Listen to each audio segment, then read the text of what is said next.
Good evening, good evening, good evening. It is Tuesday, the 11th day of January 2022. My name is Randolph Critchlow. I want to welcome all of those persons joining the rush this evening, persons joining us from the region, internationally, and right here in Guyana. Thousands of you join the program on Tuesdays and Fridays. We want to say thank you very much for tuning in to the rush this evening. We have so many things to unpack, folks. So many things to unpack, from COVID and schools to the constitutional breaches of the PPP, what is happening in Parliament. We have so many things to unpack. And of course, we will talk about public servants and salary increase and negotiations with the Ministry of Public Service in the government of Guyana. We'll talk about that. We have the Chief Whip to join us this evening, Christopher Jones, and we'll be discussing what is happening in Parliament and our story behind this story. Folks, my name is Randolph Critchlow. Let us know where you're joining us from in the comment section. Let us know where you're joining us from in the comment section, folks. Let's start the program the right way. Let's unpack.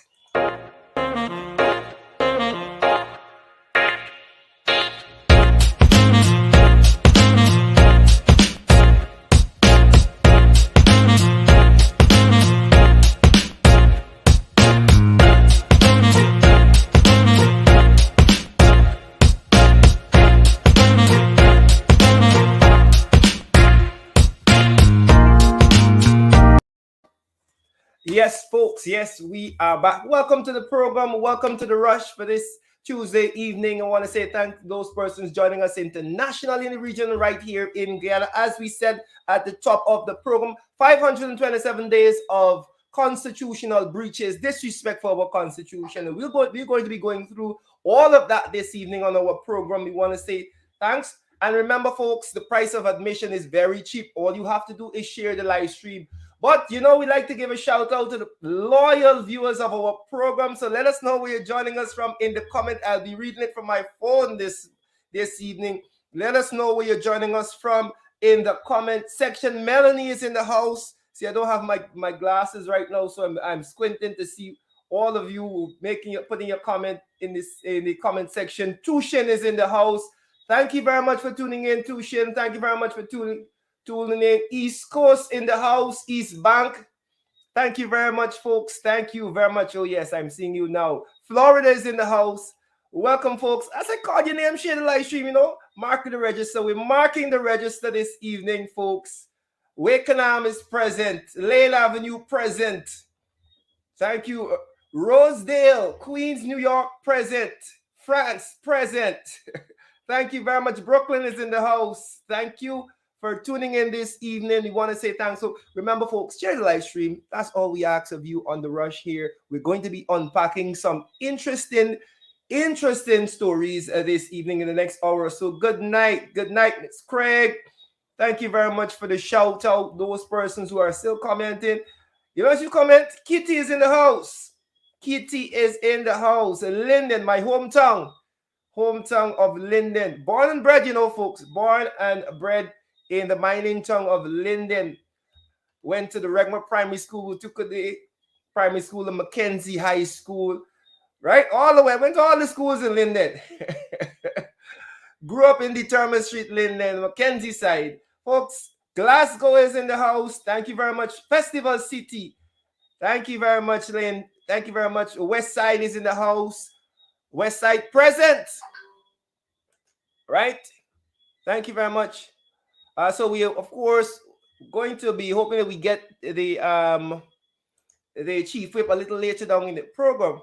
But we have some issues to unpack, folks. A lot of things have been happening over the holiday period into the new year. And I want to ensure that people are focusing on the right issues. Sophia, thank you very much for tuning in.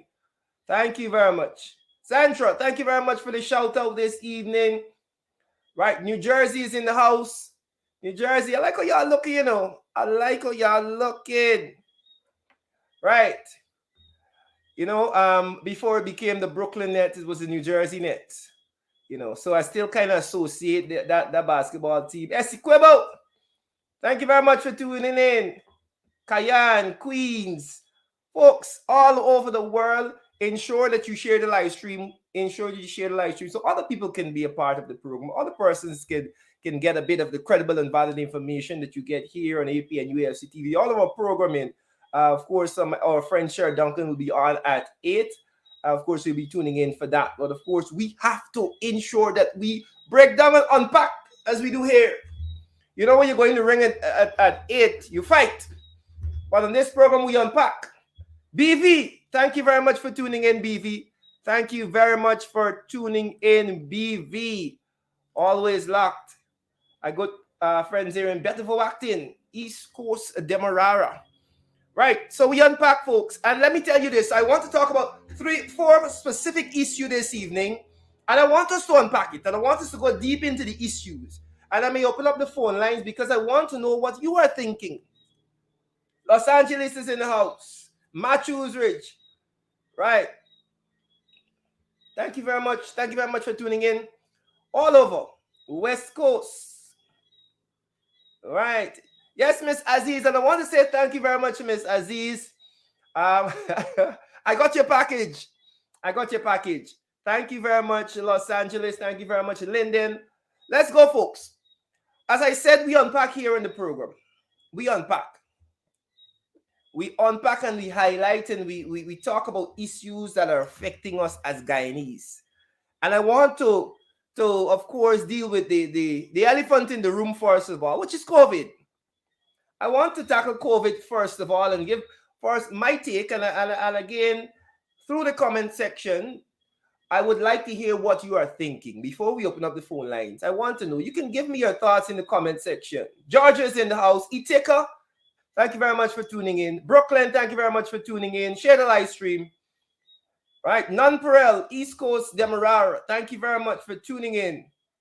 Joint Scheme, welcome to the program. Welcome them, folks. Share. Keep sharing, folks. Right. And I want to talk about COVID very quickly. Excuse me. I want to talk about COVID very quickly. And of course, you know, I'm going to share a video. And then at the end of this video, I'm going to give my thoughts. Because we have seen the reopening of school. Of course, January 4th, I think, was school reopened for full face-to-face teaching. All of the schools, primary and secondary, nursery, everybody open. Problem with that is that we are in the middle. Pennsylvania, thank you very much for coming in. Thank you very much. New York. We are in the middle, folks, of a COVID surge. We have never seen numbers like this. We have never seen numbers like this because, of course, we are faced with a new variant. A new variant. The Omicron variant, which, you know, may be mild, still serious. Maybe mild, but still serious. And it is highly transmissible. So we are in the middle of it. Every single body. And I want to give my take here. I believe that we are quickly approaching the place where, and I want to believe that this is the ministry's thinking too, and this is why they are so flippant and nonchalant about their handling of COVID and basically saying to the people of Guyana, look, the country has to open. Things got to happen. Money got to make. Because I believe that the government has taken a position, and look, we will have to live with this COVID virus. Like how we've been living with the influenza or flu for many, many years. Some people die. Some people take precautions. Some people treat the symptoms when they get it. But at the end of the day, the flu virus is with us. And I believe that somehow this government has decided that will be their approach in dealing with the COVID-19 virus also. They are just going to treat it as if it's normal. Deal with the symptoms. And it is a reality that Guyanese have to take on hand. That COVID is with us, and we might end up having to learn how to deal with it. Queens, thank you very much. Right? Whether you're vaccinated or not, whether you are vaccinated or not, Omicron don't care. All comers.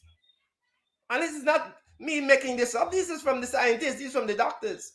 vaccinated or not. They have been saying that from the beginning, that vaccines wouldn't stop you from getting the virus. So we can't be surprised. We should not be surprised, actually, because they've been saying this from the beginning. Now, I want to say to you that we might have to accept the reality that COVID is with us. And we might have to start doing things to protect ourselves. You might have to be diligent when you go out in places. And these are simple guidelines that have been out there. But we need to start accepting that this government, one, they don't care. And globally, we are seeing the trends where it has to come to a point where the people of the country accept that, look, this thing is with us. We are going to treat the symptoms. We are going to get our vaccines. And we are going to be cautious when we are in public spaces. The problem that we have is that, of course, this is still a pandemic. It is still a public health crisis. You're still endangering people when you sanction events like the futsal competition that Kashiv and Shanghai had, that was sanctioned by this government and had government ministers at it.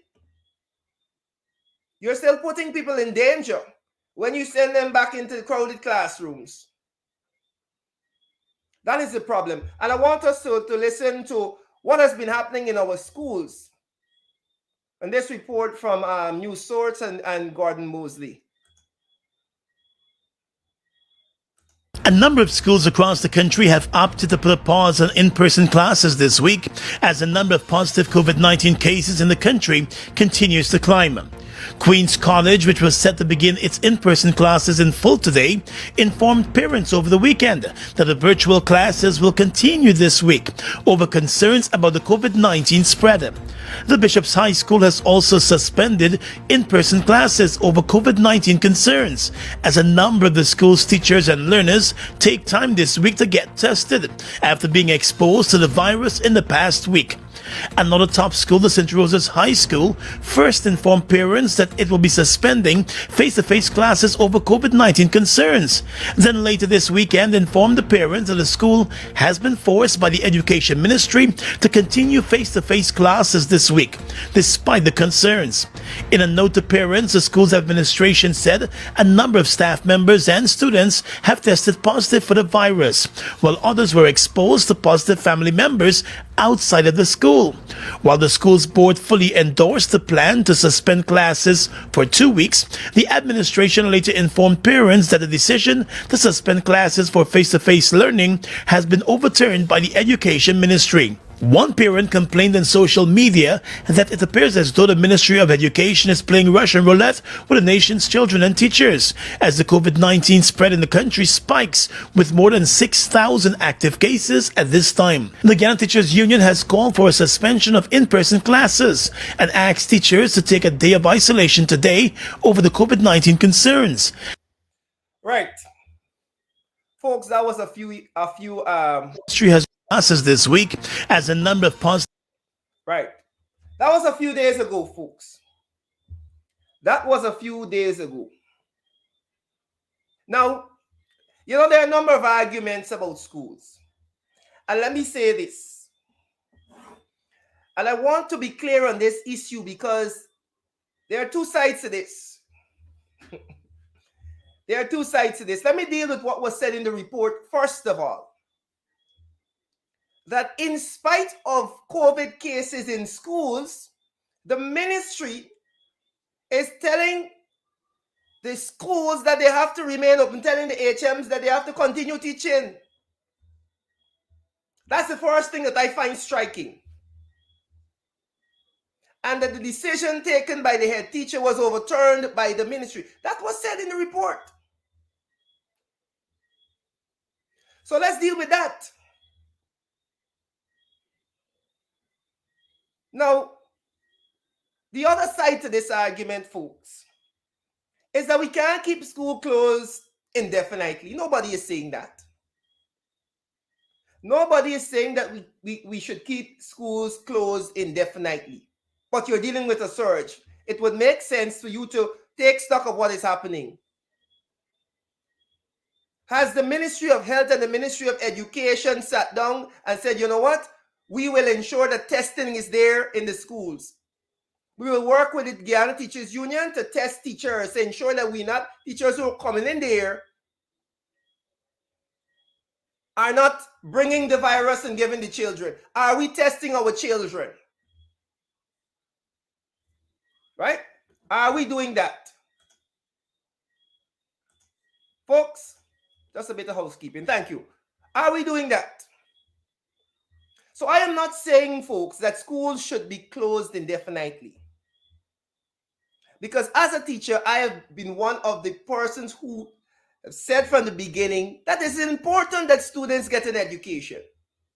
I have seen the education, the learning loss in our students who are trapped at home and can't get work done. That being said, friends, the blame has to be put squarely at the feet of the incompetent Minister of Education, Priya Manik Chan. That is where the blame has to be placed. And this shambolic excuse for a government that we have. Let me explain why. You're in government now for 527 days.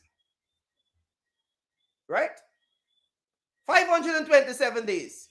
You know that COVID is affecting schools. What have you done to improve the ability of teachers and students to learn in a distance environment, at home learning, online teaching? Have you put anything in place to improve the quality of online learning? Have you given tablets? Have you provided internet services for teachers and parents? Have you provided teachers with computers and internet? You have done absolutely nothing to improve at home or online learning. You've hung your hat on this idea that students got to come back in school. I am not saying that students should not be in school. But when the health situation forces them to be at home, how are you assisting them in ensuring that they get the same quality of education, or at least something close? You have done nothing. So don't come to me with the foolishness about schools, children got to get back to school. Yes, children got to get back to school. But whilst they're home, you still have a responsibility as a government, because education is not a privilege. It is a right. And to ensure that children are given the right of that education, you as the government have to understand the times that you're living in, how the children are being affected, and put things in place to ensure that they are given the quality of education that they deserve. Put the infrastructure in place. Put the devices in the children's hands. That is what you're supposed to be doing. That is what you're supposed to be doing. No, you have refused to do anything. So I'm placing the blame squarely at the feet of the minister. I'm also saying that this play game that the Guyana Teachers Union playing with the Ministry of Education can't work. This play game that the Ministry of Education, the Guyana Teachers Union playing with Priya can't work. The ministry needs to be held accountable. Their feet need to be held to the fire, and the union is the key. Yes, you come out with a statement and you tell teachers isolated X, Y, Z. But you can't be bullied. You have the power.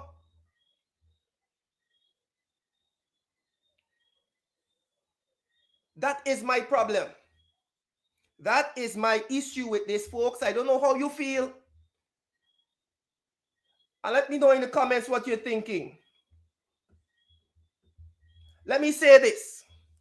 I find it appalling that teachers are being forced to stay in school when they know that their colleagues are COVID positive. We have the case of St. Pius.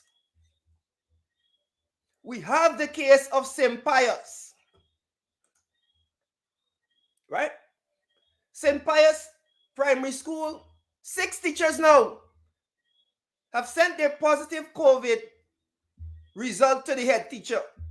And whatever pressure the head teachers are feeling from the ministry, they are refusing to close the school or even do anything that you're supposed to do, the protocols that you're supposed to, the steps you're supposed to take, when you know that the COVID positive person would have been in the environs.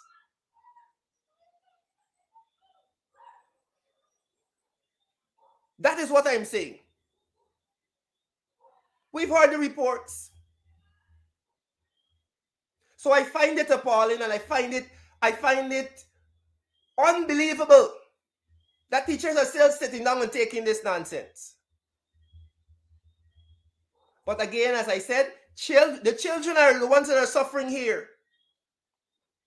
This back and forth game that the ministry playing with the union and the HMs, the children are suffering.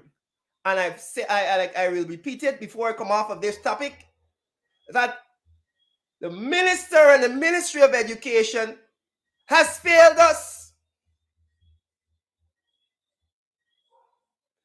They have failed us, and they have failed our children, because they knew that they would have been at home for an extended period of time. And what did they do? They gave them $19,000. Right? They gave them $19,000. Marshall, I'm blaming the Guyana Teachers Union too, because they're playing pot of cake.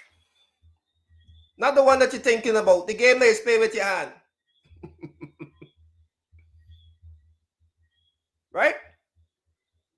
They're playing softball with the ministry. So I'm putting blame in front of the Guyana Teachers Union also, because the teachers are feeling as if they don't have any way to turn. COVID in the schools, the HM telling them that they have to come to school and teach. They can't go to the ministry and complain, because the ministry telling the HM that, look, you got to do what you got to do, schools got to remain open. And the union hasn't stood up in any form, position and said, listen, this is what we are doing. The union hasn't shown that. So I'm putting blame at the union also. Right? Folks, it's a sad situation. How will it be remedied? That's the question.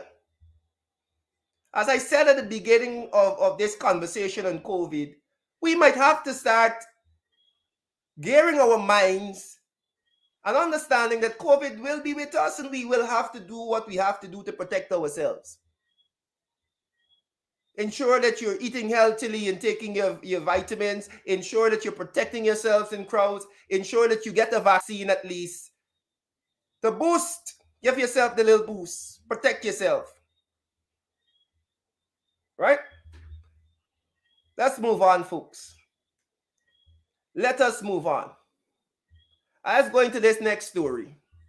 Again, coming from our friends at News Source and Gordon Mosley. The Guyana Public Service Union today said it has written to the Public Service Ministry once again to begin negotiations for wages and salaries and allowances and other working conditions of service for public servants for the years 2020 and 2021.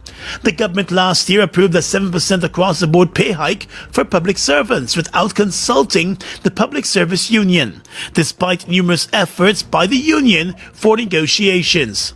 The union has complained bitterly that there has been no response to its request for meetings since the new government took office more than a year ago. Still not satisfied with the 7% salary increase imposed on public servants by the government, the union now wants a sit-down with the administration to discuss salary and other matters related to public servants. The union says has requested that the outstanding negotiations for the years 2020 and 2021 commence early this year. Negotiations for 2022, the union said, would be strategically taken on board during negotiations for 2020 and 2021. The GPSU has complained that the actions of the government to impose the increases without consultations constitutes a breach of the Constitution. The GPSU labeled the 7% salary increase as heartless and unconscionable in light of the rising cost of living and the ongoing COVID-19 pandemic. Right. Let's say this, folks. I don't want to belabor the point. But I think sometimes some harsh words have to be said. Right? Some harsh words have to be said.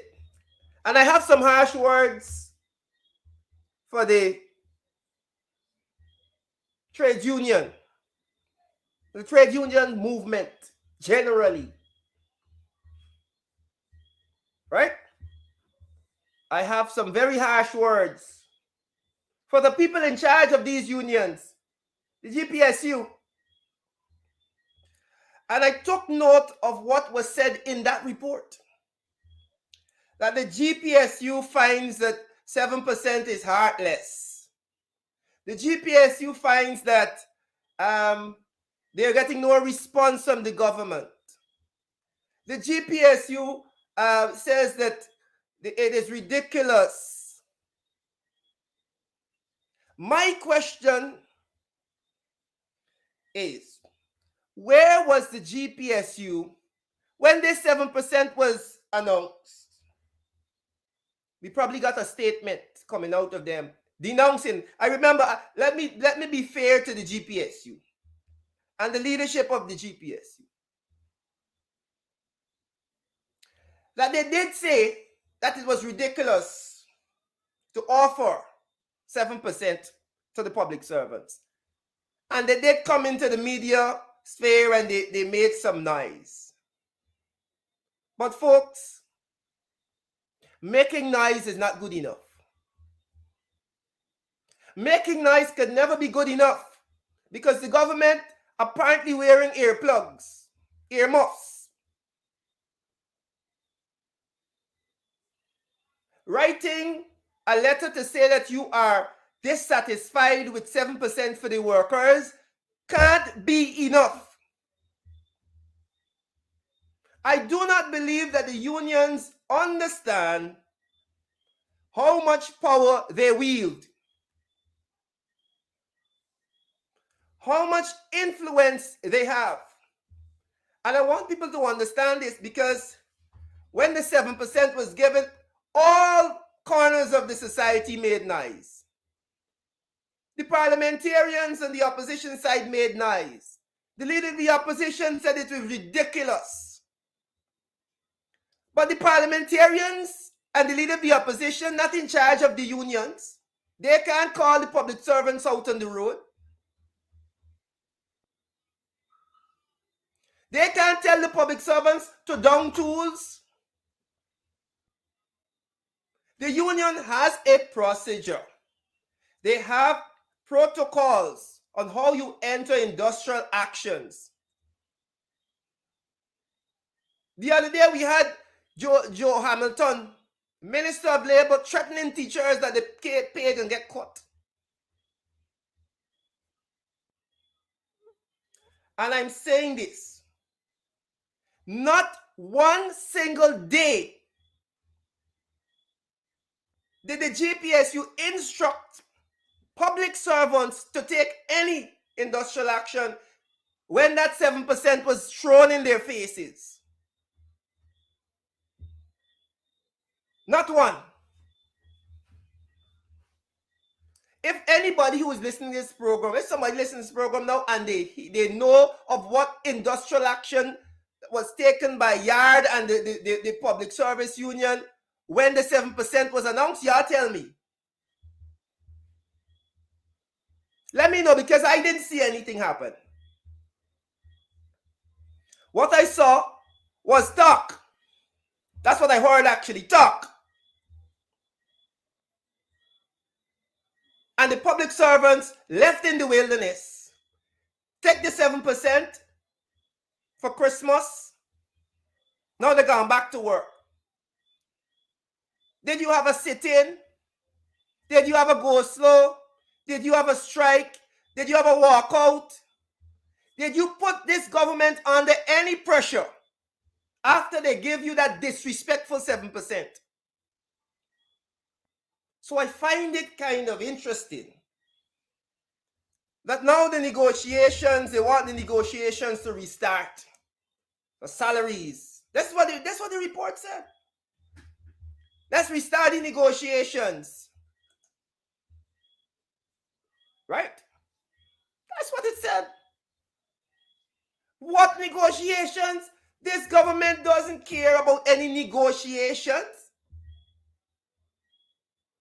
The only language they understand is pressure.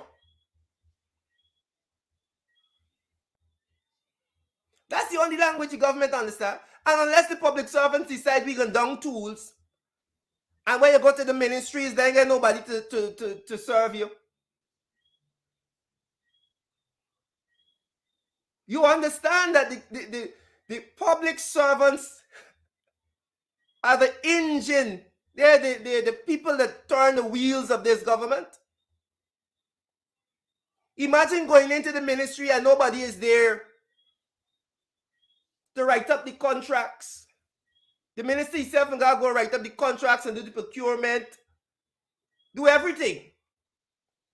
Ministry of Finance, the Ministry of Health, even the Ministry of Labor, all of the ministries. Imagine if those people came to the streets and said, we are not working until we see a proper package on the table.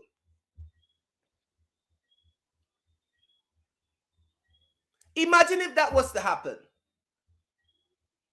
Imagine how the entire bureaucracy would grind to a halt. Not a boy at this, not a girl at this. So I am very surprised. I am very surprised about the inaction, the lack of alacrity, any movement on the part of the unions in this country.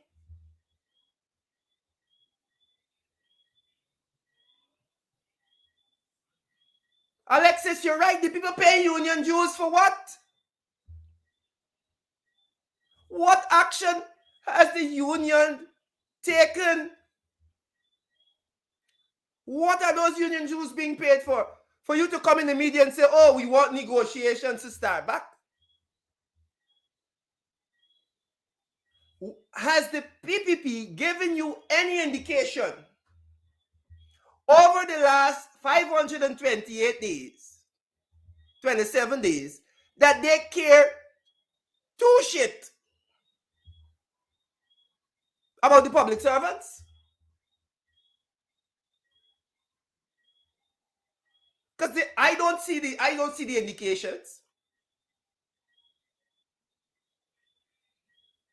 I'm still waiting on somebody in the comment section to say, look, the unions took this action against the government.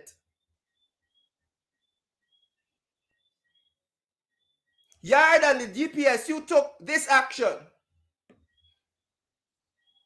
To the credit of the Guyana Teachers Union, they had a strike the other day when they were forcing vaccines on people. Granted, the strike only lasted a couple of days, but there was some action. The biggest disrespect happened with those public servants, and that 7%, taxable 7% that was thrown in their faces.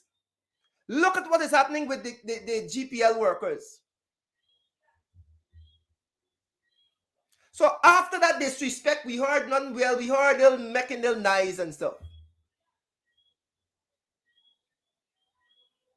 But what about the industrial action?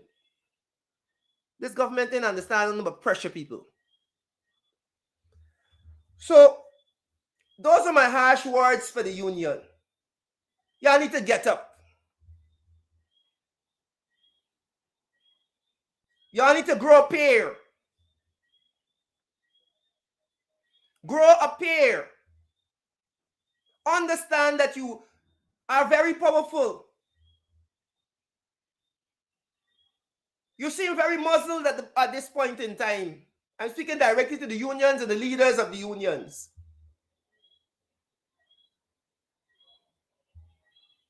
And I don't, listen, I am not speaking here. I'm speaking to the unions, and whether APNU in government, whether the PPP in government, whoever is in government, there are certain things that you have to do to ensure that the well-being and welfare of your workers are looked after. And the unions seem to have forgotten that. That is what I'm saying. Don't forget the Guyana Teachers Union. They were on strike against the AP and UFC. So it's not a one-sided thing. Folks, let's move on. Those are my harsh words. I will continue to look at what is happening. Let's see. Let's see how long the unions will sit down. Let's see how long workers will continue to be given nothing, essentially, and will continue to do the government's work. It is unbelievable, folks. You are doing the government's work. Without you, the government can't function. You're the engine. Take the engine out of the car and let Jack Dio drive the government just like that, without any workers, without anybody in the ministry to do anything. Folks, let's go. Let's go. Right. Let's move on. Again, one other report, and this will bring me to the meat of what I want to talk about today. Again, we take this story from news source and Gordon Mosley. 13 has once again expressed its. Let's tell you now that the civil society group Article 13 has once again expressed its disappointment over what it sees as the continuous constitutional violations by the PPP civic government. In a statement, the group accused the government of chalking up a formidable list of constitutional violations. It said what makes those violations worse is the administration's cavalier disregard of legitimate calls for it to avoid such conduct. It said it would like to remind the president that his party did not take an oath of office to uphold the Constitution, but he did, and the violations are his. Further, the group pointed out that it is disappointed at the undue haste with which the government rushed through Natural Resource Fund legislation through the National Assembly. It said Guyana's sovereignty belongs to the people, not to any political party, and Guyana's wealth too belongs to the people, not to any political party. The group said governments are elected to manage the country's resources in the interest of both current and succeeding generations. It said when the government fails to act in accordance with that mandate, the fundamental trust and confidence that holds the society together are at best strained. The opposition's protest during the debate of the Natural Resource Fund legislation was also denounced by the group Article 13. Right, folks. Article 13, social activism, civil society group. You know some of the faces there that you're seeing. Some of these people who are talking now, before I get into the issue, are some of the same people who were championing the PPP. PPP's return to office. Some of them 527 days later, this is what we see. And I don't disagree with them. Right? I don't disagree with them. They are correct.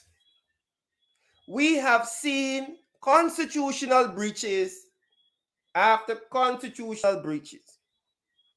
That's what we have seen. I take you back, folks. The PPP wanted some parliamentary secretaries to come into parliament. Unconstitutionally, they lost that. Went to court, they lost that. Breach of the Constitution.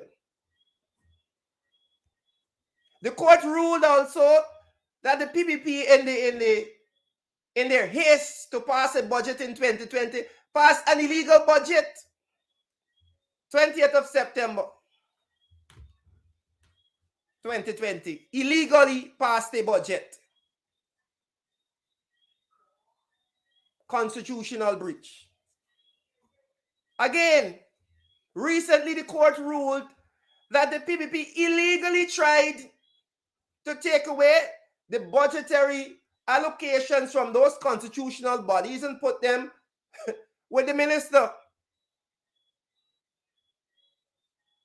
Constitutional breach after constitutional breach. This administration cares little about the Constitution. And that's the reality. This is not Randolph Critchlow making up things, you know. This is why people like Yog Mahadio and Article 13, this group could come out and say that. Because it's right in our faces. It's right in our faces.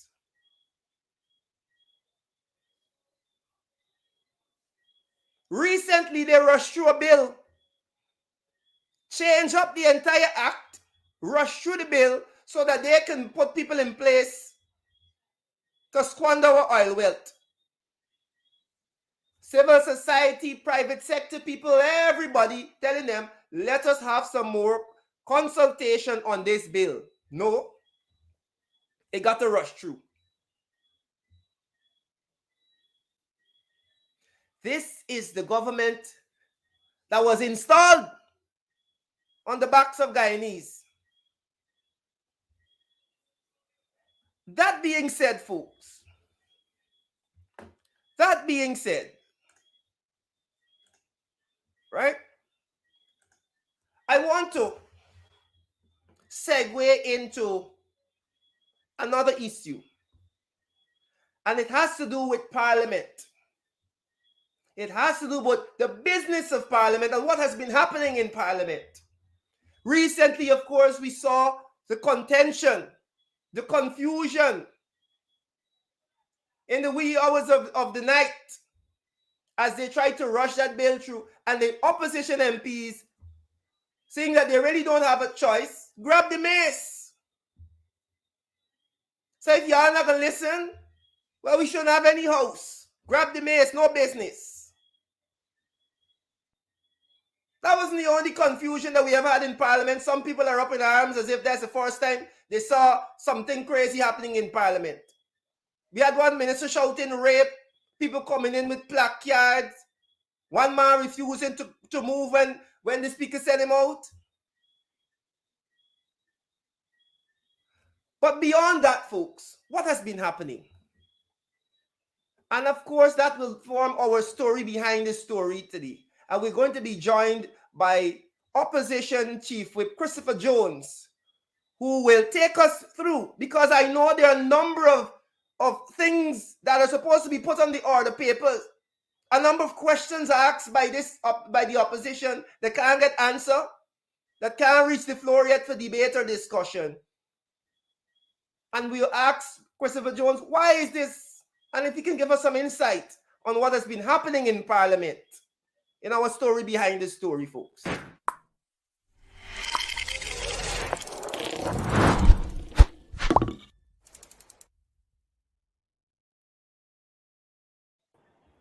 Chris, welcome.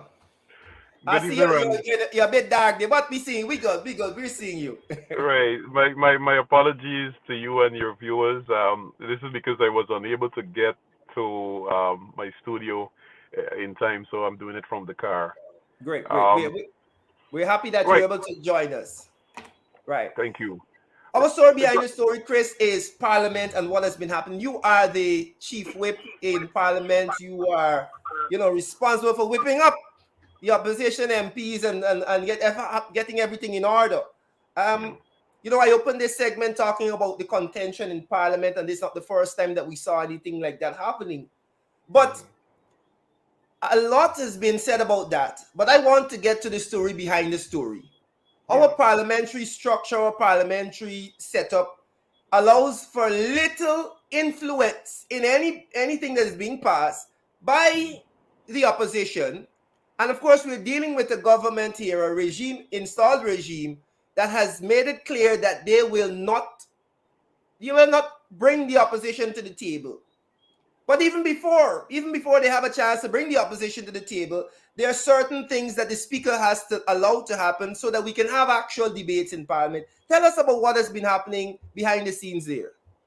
Right. I'm very happy to be part of the subject matter, Randy, because a lot of persons, organization has expressed their dissatisfaction in terms of what happened in the National Assembly on the 29th, when the opposition members, having no other choice, no other alternative, but to ensure that the voices of the opposition, which represents half of the population, be heard by any means necessary. If you ask me if I apologize for the action taken by my MPs, no, I do not apologize.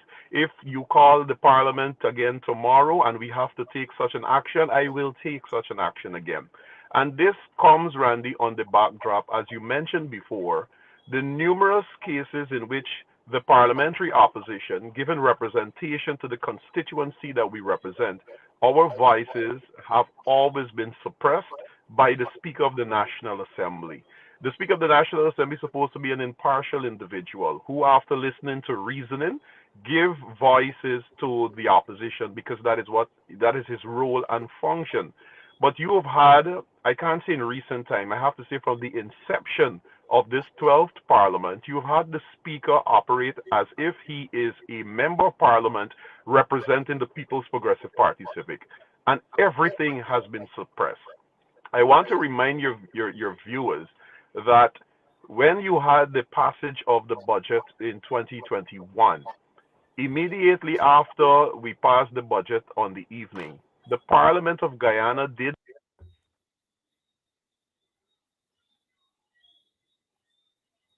Right, yeah, we're still hearing you. Right.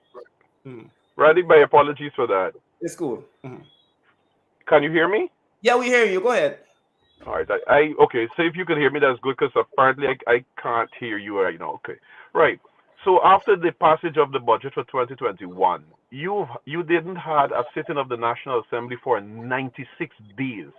Over 3 months, there was no business in the National Assembly. Meanwhile, you had the opposition, which had submitted motions.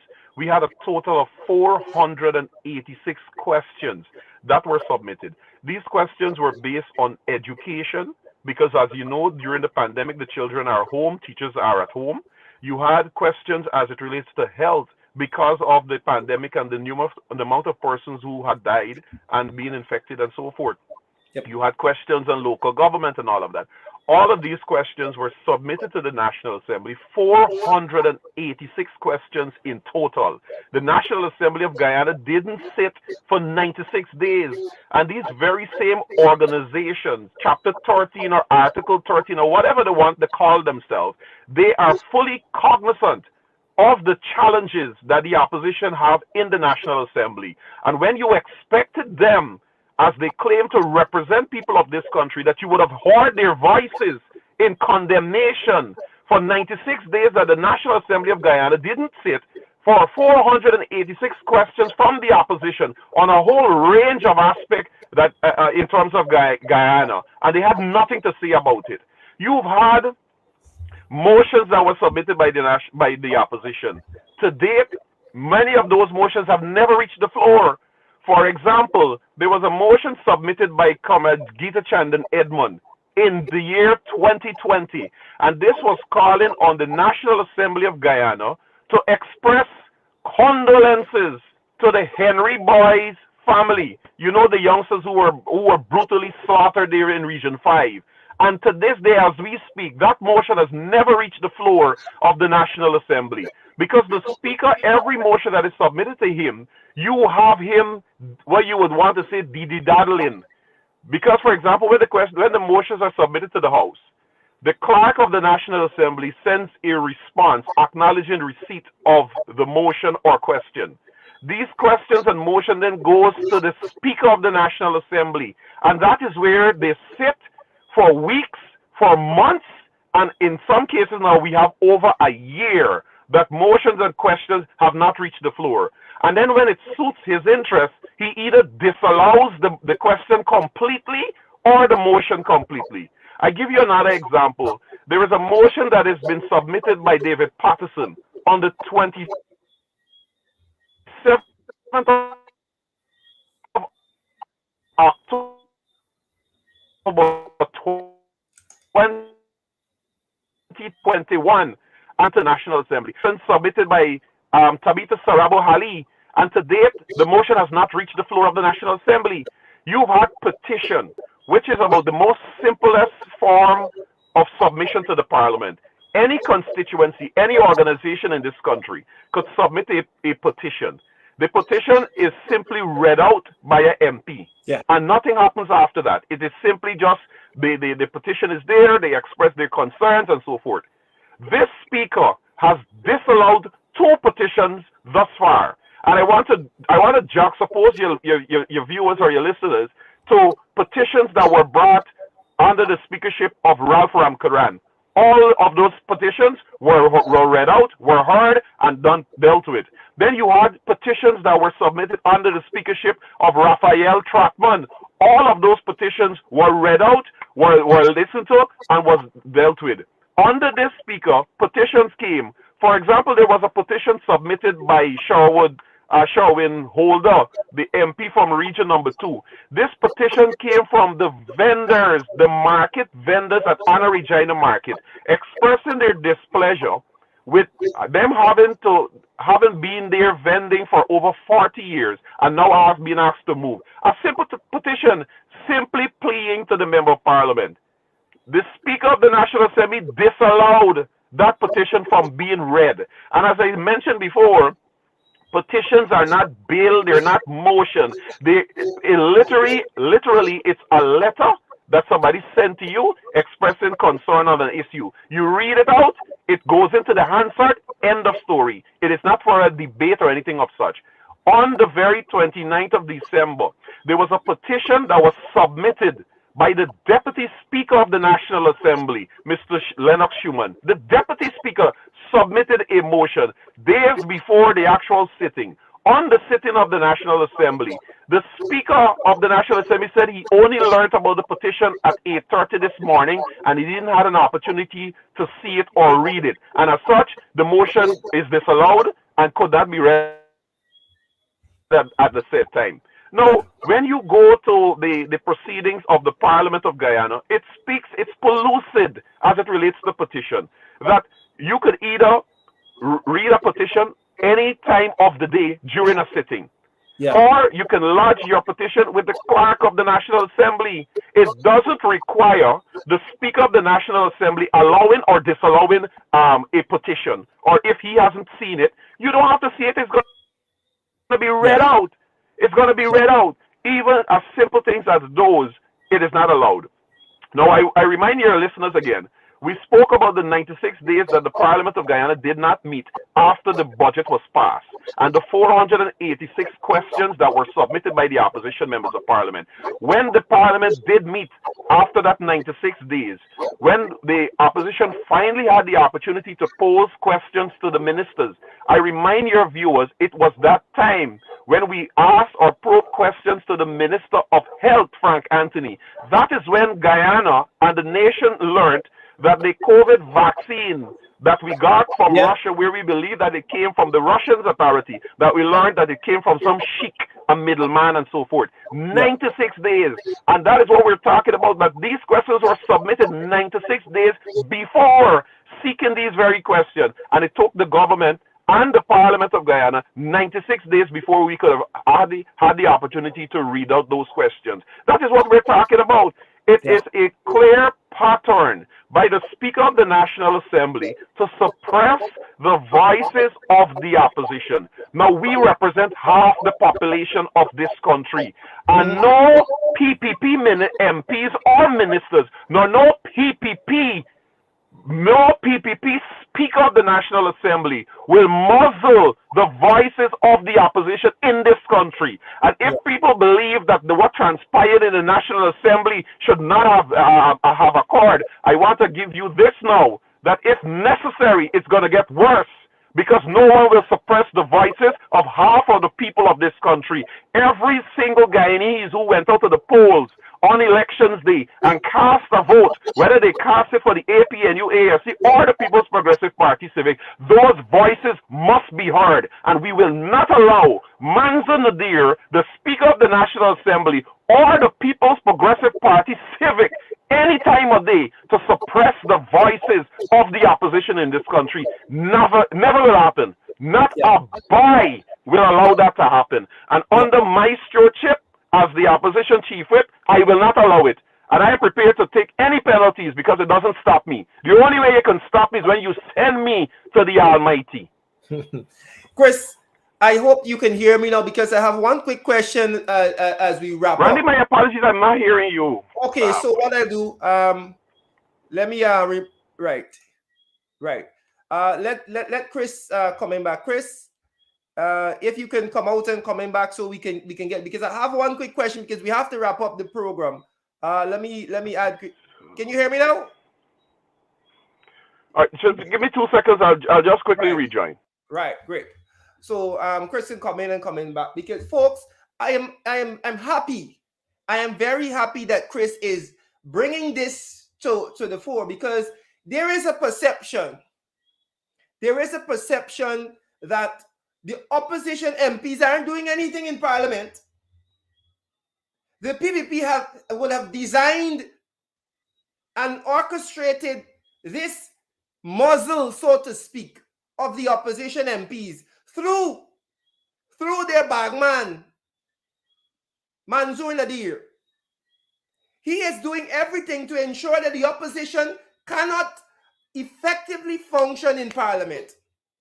And as he does that, they are perpetuating this talking point about being opposition being weak. Chris, I don't know if you can hear me. Right? You can hear me now? Yes, I can. Great.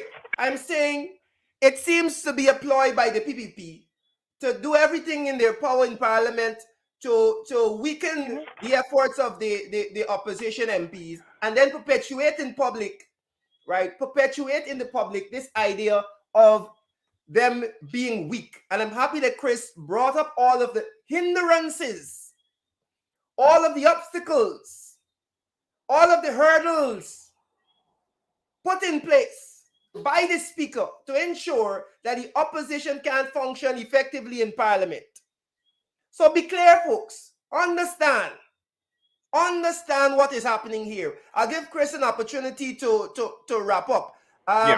You know, as we make way for Sherrod Duncan, I want to give you a minute to wrap up in terms of the way forward now for the opposition. I know there's another conversation to be had about leader of the opposition, and you know we'll probably take another show to talk about that because you know there are some clear paths ahead.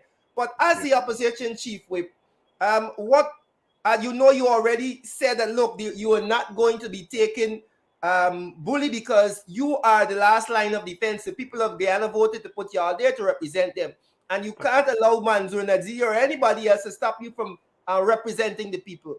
You have a minute. Let's wrap up. Yeah, you know, Randy, I mean, you sum it up correctly. As we said before, is that, listen, we represent half of the population of this country. And in fact, I would even take it further that we represent the entire country.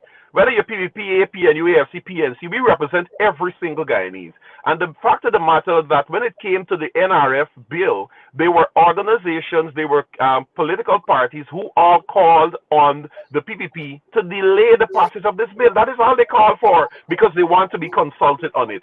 This bill speaks to the very future of this country. This is not a regular bill. This is bill that you've given permission for a government that is known for corruption, nepotism, and discrimination. That you want to ensure that you put these guardrails in place to protect this nation's wealth and so forth, right? I mean, you spoke about the fact that this in the APNU AFC with this same bill, you had a 22-man team member giving representation to different organizations and so forth. They have scrapped that. You have a 4-man or 5-man team in which will be appointed by the president. Now, I don't trust Irfan Ali. Unless Irfan Ali is aware of this, perhaps I'm now telling him and speaking on behalf of probably half of the population of this country. We don't trust you. Irfan Ali, we don't trust you. We don't trust your ministers. We don't trust your government. And that is why it is important as MPs, we are the last guardrail to protect the well-being of the people of this country. And that is why when it comes to taking necessary and every other necessary action, we will do so. We will give representation for the people of this country in any form of fashion. And those persons who would want to shout the disagree and everything, I hear you. But you are the same people who are chanting the PPP's call during the 2020 elections to get them in power. Now you are probably the same people, and you want me to listen to you. I can't take you seriously. I can't take you seriously. You are part and parcel of the problem that this country have right now with this installed administration. Chris, I think that's a good note to end it on, and I'm happy. I think so. We will have to continue this conversation because it's very important that people understand what is happening in Parliament and the attempts by the PPP to muzzle in a smarty way, in a diplomatic way, to muzzle the opposition. I wouldn't even say smarty or diplomatic. I would say blatant, bare-faced disrespect. Yeah, that's it.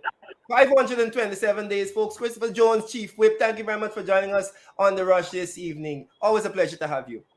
Thank you, Randy. Great.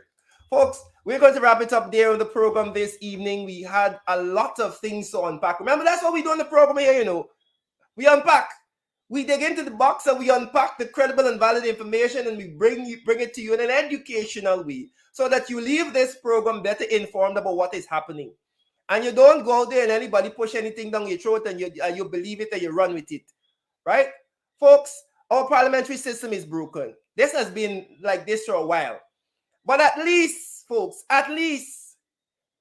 when the APNU AFC was there, the opposition had a chance to speak in Parliament. The emotions were heard. Don't anybody tell you different, folks. I know we're out of time. My operator is saying that we have to go.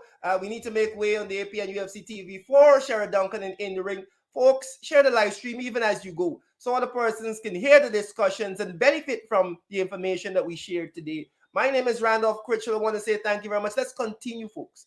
Let's continue to work together for national development, folks. Do enjoy the rest of your evening. I'll see you again on Friday as we unpack more credible and valid information here on The Rush. Do stay safe.